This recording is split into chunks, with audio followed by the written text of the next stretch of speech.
어릴 적 뛰놀던 골목길, 나의 인생과 함께 해온 우리 동네는 마음속 깊이 향수로 남는데 광복과 한국전쟁 이후 피난민들이 모여 아픔을 이겨내고 부산의 경제성장과 함께 꿈을 이루던 매축지 마을이 인자 곧 사라집니다.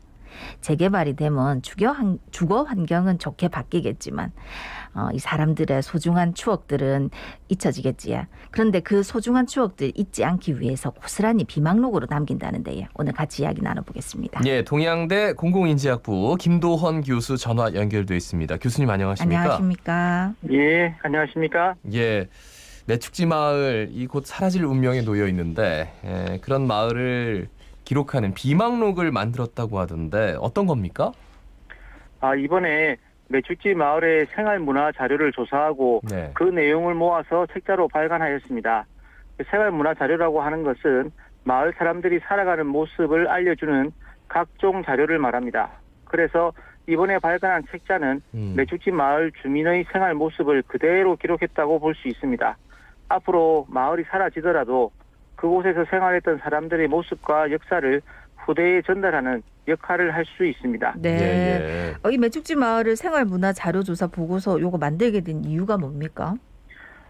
최근 매축지 마을의 재개발 사업이 빠르게 추진되고 있습니다. 예. 이 때문에 매축지 마을이 머지않아서 사라질 상황에 놓이게 되었습니다. 이런 흐름 속에서 매축지 마을의 모습을 기록함과 동시에 그 역사적 가치를 평가할 필요성이 제기되었습니다. 그래서 부산시청에서 별도의 예산을 확보하여 매축지 마을의 생활문화 자료 조사를 진행하게 되었습니다. 그럼 매축지 마을 역사를 하나씩 좀 짚어보겠습니다. 이 매축지 마을이 매축지가 일단은 처음 만들어졌을 때가 언제죠? 부산항에 매축지가 만들어지기 시작한 시점은 1876년 부산항이 개항된 이후부터입니다.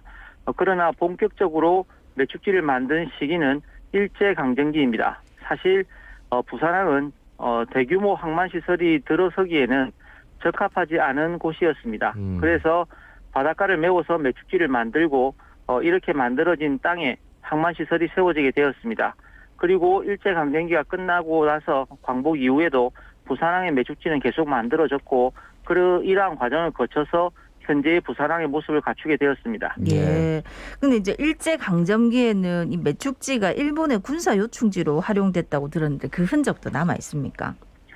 일제가 사실 부산항을 개발한 이유는 조선의 물자를 약탈함과 동시에 대륙 침공의 전초기지를 만들기 위함이었습니다. 예. 특히 1931년에 만주 사변이 발생한 이후에는 일본에서 배로 수송한 군인과 각종 물자가 들어오는 장소가 부산항이었습니다.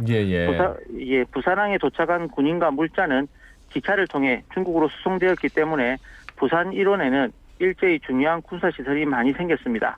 매축지 마을 일원에도 군대가 머무는 숙소라든가 말과 각종 물자 등을 보관하는 군사시설이 있었습니다. 그런데 이러한 시설은 광복 이후에는 미군이 사용하였고 6.25 전쟁 이후에는 피난민의 숙소 등으로 이용되었습니다.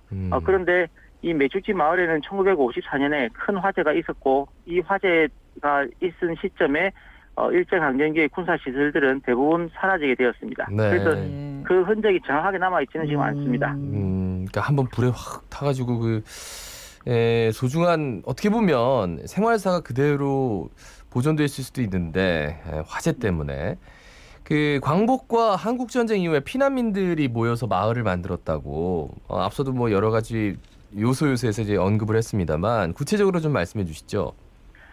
매축지 마을이 정확하게 언제부터 만들어졌는지는 분명하지는 않습니다. 다만 일제강점기에는 군사시설이 있었던 곳이기 때문에 사람들이 살 수 있는 마을은 아니었다고 보고 있습니다. 그러다가 광복 이후에 강제로 징용되었던 사람들이 부산항을 통해 돌아왔는데 이때 갈 곳 없던 사람들이 정착하기 시작하면서 마을이 만들어지기 시작했다라고 알려져 있습니다. 그리고 이후에 6.25 전쟁이 발발하면서 많은 피난민들이 부산으로 모여들었고 이 과정에서 매축지 마을에도 피난민들이 다수 정착을 하면서 마을이 현재의 모습을 갖추게 되었다라고 알려져 있습니다. 예. 이제 그 이후에 마을이 만들어지고 나서 이제 범일동 시대하고 매축지 마을의 번성이 맞물려 있다 하던데요. 전성기는 언제입니까? 매축지 마을의 전성기는 뭐 1970년대 전후라고 볼 수가 있습니다. 네네. 매축지 마을의 전성기는 공업도시 부산의 전성기, 뭐 이른바 범일동 시대와 맞물려 있다고 볼 수 있는데요. 네. 지금은 부산이 공업도시라는 데에 의문을 가질 수 있습니다만 1950년대부터 1970년대까지 우리나라를 대표하는 공업도시가 부산이었습니다. 네네. 부산 가운데서도 범일동 일원에 많은 공장이 있었습니다. 지금은 없어졌지만 조방앞이란 진명을 남긴 조선방직이 대표적인 공장이었습니다. 이러한 공장에서 근무했던 많은 근로자가 매축지 마을에 살았습니다.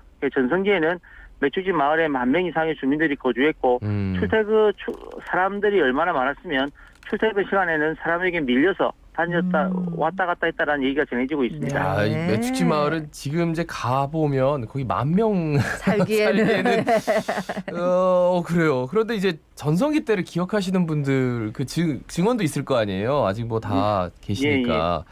그 기억하시는 분들은 어떤 말씀 해주시던가요? 매축지 마을 전성기에는 당연히 마을에 있는 모든 가게가 호황을 누렸던 시기라고 볼 수가 있습니다. 뭐 쌀 가게라든가 이발소 등등 마을에 있던 모든 가게에 사람이 넘쳤다라고 얘기를 해주시는데, 이발소의 경우를 예를 들면 명절 같은 경우에는 새벽부터 밤까지 머리를 깎아야 할 정도로 손님이 많았다라고 하십니다. 그리고 매축지 마을의 전성기를 잘 보여주는 곳이 곳으로 목욕탕을 줄 수가 있습니다. 네네. 매축지 마을은 사실은 좁은 면적인데 여기에 여러 개의 목욕탕이 있었습니다. 물론 지금은 뭐 다 운영하지 않습니다만 전성기에는 마을 내에 한 4-5개의 목욕탕이 운영되었고 목욕탕마다 사람들이 넘쳐났다고 합니다. 어쨌든 마을 주민들은 마을의 전성기인 1970년대를 풍요로운 시절로 기억하고 계십니다. 네, 진짜 그냥 들어도 풍요롭네요. 그렇네요. 그러니까 아니 추석 전에 왠지 그게 딱 그려지는 게 아침부터 줄 서서 이발하고 목욕탕 가고 하는 게 떠오르는데, 그런데 이렇게 사람들이 많았던 매축지 마을에 사람들이 빠져나가면서 쇠퇴하게 된 이유는 뭐라 보면 될까요? 1970년대에 전성기를 누렸습니다만 70년대 후반부터 마을이 쇠퇴하게 되었습니다. 그 이유는 마을의 전성기를 가져왔던 주변의 각종 공장이라든가 여러 시설들이 부산시 외곽으로 이전하거나 폐쇄되었기 때문입니다. 네. 범일동 일원에 많았던 공장들이 부산시 외곽으로 이전하면서 자연스럽게 그곳에서 일하던 분들도 공장과 함께 외곽으로 이전하셨고, 그 과정 속에서 일할 능력이 있는 젊은이들은 떠나고 나이가 많으신 분들만 마을에 남게 되면서 마을이 조금씩 쇠퇴하게 되었습니다. 그래요. 그 뭐 뉴스 보신 분들 아시겠지만 매축지 마을과 함께한 전봇대 종이 있었는데 그 종이 지난 5월에 그냥 갑자기 사라져가지고, 이게 저 매축지 마을에 의미가 있는 큰 종이었는데 안타깝습니다. 예, 그 매축지 마을을 비롯해서 사실 1950년대 부산은 화재가 굉장히 많이 발생했습니다. 예. 그 이유는 주택이 화재에 취약한 구조였기 때문입니다. 특히 앞서 말씀드렸습니다만 1954년에 발생한 매축지 마을의 대화재로 많은 마을 주민들이 사망하는 사건이 발생했습니다. 네네. 그래서 그 이후 화재가 발생하면 주민들이 대피하도록 알리는 시설이 생기게 되었는데 그것이 마을 전봇대에 걸려 있었던 종이였습니다. 그래서 요즘으로 보면 화재 경보기라고 할 수 있습니다. 그래서 외지인이 보기에는 그냥 낡은 종이에 불과하겠지만 마을 주민들에게는 본인들의 목숨을 지켜줬던 소중한 종이라고 할 수 있습니다. 예, 이런 게 잘 보존되면 좋았을 텐데 참 안타깝습니다. 그런데 사실 이제는 이제 재개발 때문에 매축지 마을에 이제 집들이 철거되고 있다 아닙니까? 현재는 어느 정도입니까? 사실 그 마을의 재개발 사업은 1990년부터 시작되었습니다. 그런데 오랜 기간 답보 상태를 거치다가 2010년 이후부터 이제 본격적으로 속도가 붙기 시작했는데 마을 전체 5분의 1 정도는 이미 재개발이 완료되었고 5분의 2 정도가 2019년에 철거가 이루어져 현재 아파트를 건설하는 공사가 진행되고 있습니다.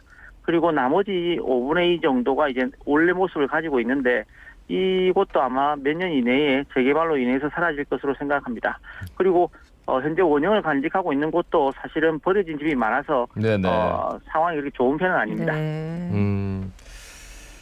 사실 여기 지금 이제 계시는 주민분들은 매축지 마을에 많은 추억 그리고 일생이 다 담겨져 있을 텐데 보고서 작성하시면서 만나본 그 주민들 마을이 사라지는 걸 좀 많이 안타까워하실 것도 같고 아니면 뭐 개발의 이익을 누리니까 좀 기대하시는 분들도 있을 것 같은데 어떤 말씀 해주시던가요? 현재 마을에 살고 계시는 분들은 사실 대부분 노인이십니다. 네네. 그래서 이분들은 사실 마을의 재개발보다는 마지막 여생을 그냥 마을에서 보내고 싶어 하신다고 보시면 됩니다. 예. 그래서 아마 힘든 시절을 보냈던 곳이지만 오랜 기간 살았던 마을에 큰 애착을 가지고 계시고 본인의 삶이 깃들어 있는 힘들고 기쁜 시절을 보냈던 마을이 사라지는 것에 대해서는 대체로 아쉬움을 크게 느끼고 계십니다. 네. 고향이 좀 그러시겠지. 이렇게 잘 보존되는 것도 그리고 그대로 있는 것도 참 축복이에요. 요즘은 네. 워낙 빨리 막 이렇게 바뀌어가지고 말이죠. 네. 이번 보고서 작성하면서 진짜 많은 것들을 보고 느끼셨을 것 같은데 이 보고서의 의미를 다시 한번 말씀해 주신다면요. 외지인이 사실 보기에는 매축지 마을은 살기 불편한 동네라고 볼 수 있습니다. 하지만 네.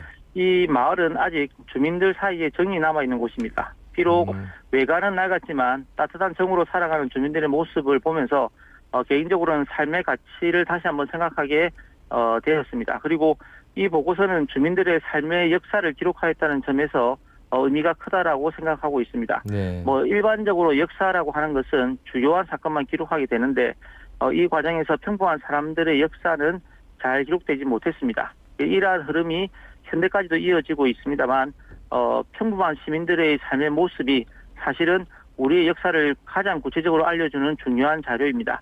그래서 이러한 자료를 체계적으로 기록하였다는 점에서 역사적 의미가 있는 자료라고 생각합니다. 또한 마을의 역사는 잘 알려지지 않은 아마 부산의 역사를 사실 전해주고 있는 균형한 자료입니다. 따라서 이번 조사를 통해서 부산의 역사를 이해하는 데 다양한 자료를 제공했다라고 평가할 수가 있겠습니다.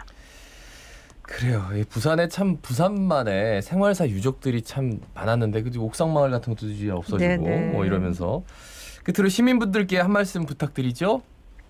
먼저 조사에 도움을 주셨던 매축지 마을 분들께 이번 기회를 통해 다시 한번 감사의 말씀을 드리고 싶습니다.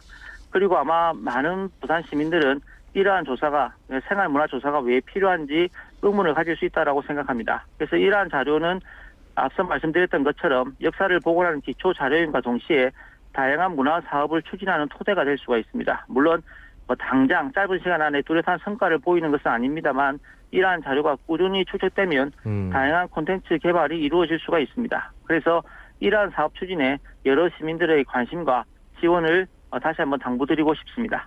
그러니까 기록을 한다면 지금 기록해야지 더 많이 안 없어집니다. 그리고 이 기록이 나중에 되면 그렇게 절실해요. 그러니까요. 늘 있을 땐 잘 몰라요. 말씀 잘 들었습니다. 고맙습니다. 지금까지 동양대 공공인지학부 김도헌 교수였습니다. 자, 오늘 마지막은 노래로 마무리를 할까 합니다. 박보람의 해화동 남기면서 저희는 물러가겠습니다. 오늘도 방역수칙 잘 지키면서 안전하게 지냅시다. 자갈치 아침에 17,708회 박성원이었습니다. 아나운서 김동현이었습니다. 오늘도 힘찬 하루 보내십시오. 고맙습니다.